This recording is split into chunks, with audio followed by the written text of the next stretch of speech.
On parlait hors d'onde de la volonté politique. En fait, on veut avoir certains recours. C'est pas chose simple. C'est ce qu'on comprend. Il y a le Québec, il y a le Canada aussi, les vétérans. Et c'est tabou. J'imagine que ça reste encore tabou. Est-ce qu'on y croit à ce syndrome post-traumatique? Est-ce qu'on vous renvoie du revers de la main comme ça? Non, non, c'est une maladie. Comme vous disiez, une maladie, c'est plutôt une blessure, là, mais... Je vous dirais qu'au niveau politique, là, c'est certain que le syndrome de stress post-traumatique est excessivement mal compris, d'une part, parce qu'on le voit dans la façon que les services sont délivrés. On le voit dans la façon dont les services sont articulés. On comprend très bien que le système comprend mal le syndrome de stress post-traumatique pour ce qu'il veut dire chez un individu. Et surtout, est-ce que ça se peut aussi qu'il n'y arrive pas spontanément du jour au lendemain, il s'installe plutôt, ce syndrome? Il n'y a pas d'effet rapide? C'est relatif, puis c'est vraiment propre à chacun. D'accord. Donc, pour certains, ça va être latent, puis ça va sortir à un moment donné au bout d'1 an, au bout de 5 ans, au bout de 10 ans. Des fois, c'est un événement, c'est allumer un barbecue là, qui a une odeur, qui ramène en quelque part et puis qui fait ouvrir une valve, là. Et dans d'autres cas, ben, ça se ressent assez rapidement. Après, on ressent le changement. C'est là. Maintenant, en parler, aller chercher de l'aide, s'investir demande des efforts incroyables dans un environnement où est-ce que c'est difficile de parler. On disait pas récemment, il me semble avoir lu ça, qu'à Québec, on offrait des services dans ce sens-là. Est-ce que c'est vrai? Est-ce que ça s'est amélioré depuis 15 ans? Oui et non. Il y a quand même des améliorations. Il y a quand même des gains qui sont faits. Il y a des services d'organisation, par exemple, parallèles qui existent, qui se développent puis qui sont là. Par contre, l'accès aux services comme officiels peut demeurer vraiment un défi à plusieurs égards. Ceci dit, tantôt, on parlait des défis politiques, puis vous me demandiez si c'était compris. Puis au-delà du syndrome de stress post-traumatique, un de mes combats à moi, c'est de faire reconnaître aussi les membres des familles là, qui les aident, ces gens-là, qui deviennent des aidants naturels, dans toute la reconnaissance de la dignité et de l'identité. Parce qu'il faut savoir que même si je suis là 24/24, puis que mon mari, par exemple, va voir le psychologue pendant 1 heure, puis c'est très bien, mais la rencontre chez le psychologue est déjà exigeante pour lui, à plusieurs égards. Il n'en demeure pas moins que moi, là, le restant de la semaine, c'est moi qui est là, pour lui, avec lui, puis qui devient aussi, quand ça va pas, son ennemi. Parce que c'est aussi ça, là, je veux dire, dans l'amour, il y a aussi la conséquence là, qui vient avec quand on a un syndrome de stress post-traumatique qui est mal géré.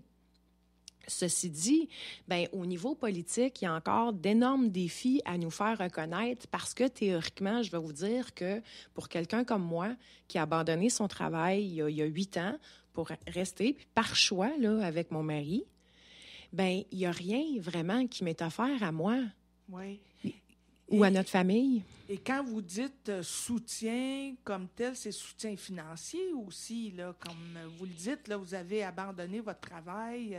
Oui, mais ça, dans notre vie, ça veut dire qu'on avait 4 enfants, puis ça veut dire que on est parti finalement de 2 sources de revenus à 1, avec pas de support, pas de reconnaissance, puis pas d'éducation non plus. Donc, moi, quand je parle de ces 3 volets-là, par support, j'entends vraiment un support qui est psychologique, un support vraiment pour moi, pour m'aider moi, parce que moi, je suis un individu qui arrive dans cette relation-là avec mon propre bagage, puis mes propres défis. Psychologue de formation. Et voilà. Oui. Et voilà. En termes d'éducation, moi, je pense que si on est capable d'avoir en place une machine qui transforme à toute fin pratique un civil en militaire, pourquoi est-ce qu'il ne pourrait pas avoir une machine similaire pour m'aider, moi, justement, à devenir celle qui va vraiment comprendre là, la blessure, la nature de la blessure, mais qui va aussi m'enseigner à intervenir. Parce que ce qui arrive, là, quand je suis mal outillée pour intervenir, tout ce que je fais, je mets de l'huile sur le feu. OK? Puis ça finit que dans une maison, là, ça fait beaucoup de colère. Il y a beaucoup d'énergie qui est perdue à se battre, OK, dans des batailles où est-ce qu'on on pourrait pas, on devrait pas se battre, ou est-ce que c'est pas le bon moment. Donc, cette éducation-là, là, qu'est-ce que je fais quand mon mari fait des cauchemars la nuit? Quand il est dissocié, comment je le ramène à la réalité? Quand il est paranoïaque au point où est-ce que, par exemple, il veut pas qu'on parle d'un sujet dans l'auto parce qu'il est convaincu qu'il peut avoir des caméras de cachées là, pour nous écouter.